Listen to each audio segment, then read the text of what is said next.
যতই দিন যাচ্ছে এবং সময় গড়াচ্ছে ততই প্রকাশিত হচ্ছে যে হাদি হত্যার পিছনে রাষ্ট্রের ডিপ স্টেটস যায় এবং তাদের মাধ্যমে বা তাদের কৌশলেই এই হাদি হত্যা ঘটানো হয়েছে।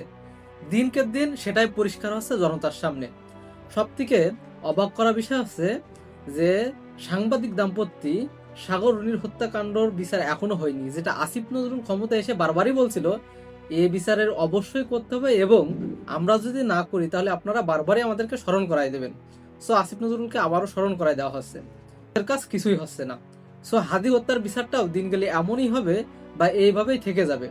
তবে অন্যদিকে হাদি হত্যার বিচারের এই যে পিছনে রাষ্ট্রদায়ী বা হাদি হত্যার পিছনে যে রাষ্ট্রদায়ী তার চমক প্রদত্ত কিছু তথ্য আছে যে হাদি হত্যার যে মেন যে শুটার ফয়সাল, তার কিছুদিন আগে বা গত বছর তার একটা ভিডিও প্রচার করা হয় মাদকদ্রব্য নিয়ন্ত্রণ অধিদপ্তর থেকে, যেটা সচেতনমূলক ভিডিও, যেখানে অভিনয় করে এই শুটার ফয়সাল, এবং যেটা গতকালকেই ওই ইউটিউব চ্যানেল বা ফেসবুক পেজ থেকে ভিডিওটা সরিয়ে নেওয়া হয়।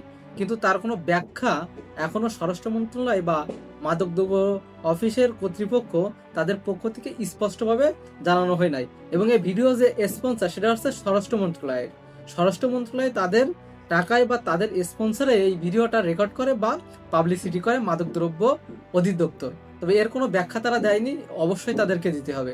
তবে ডিপ স্টেট বা রাষ্ট্র হাদি হত্যার পিছনে কেন দায়ী এ কথা যদি আপনি জানতে চান, তাহলে সাংবাদিক ইলিয়াস কিছুদিন আগে একটা পোস্ট দিছিল যে হাদির হত্যার খুনি যে মেন খুনি ফয়সাল, তিনি বিদেশে যাননি, তিনি দেশেই লুকিয়ে তো আছে এবং তিনি আছে সেনাবাহিনীর খুব সেন্সিটিভ জায়গা, সেটি হচ্ছে তিনি আছেন ডিওয়াইএইচএস এ, যেখানে সেনাবাহিনী কর্মকর্তা বা তাদের পরিবারই থাকে খুব সংরক্ষিত এলাকা।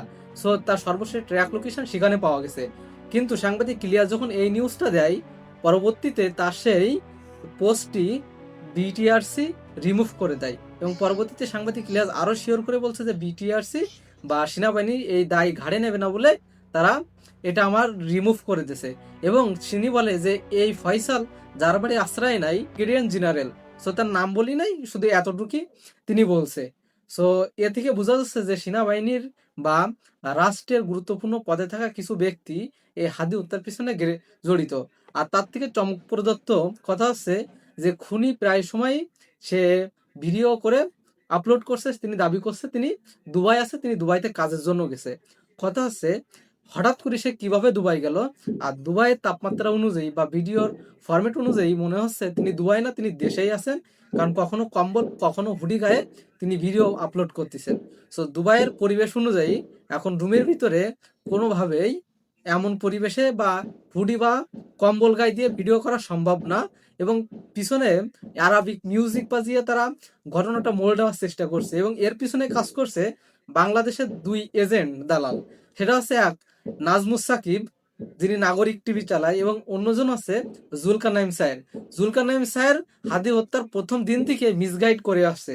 সো এই দুইজন ব্যক্তি বাংলাদেশে কোন সংস্থা রয়ে কাজ করে বা কাদের এজেন্ট, এটা কম বেশি এখন সবাই জানে। কিছুদিন আগে ফেসবুকে এ নিয়ে বেশ লেখালেখি হয়েছিল।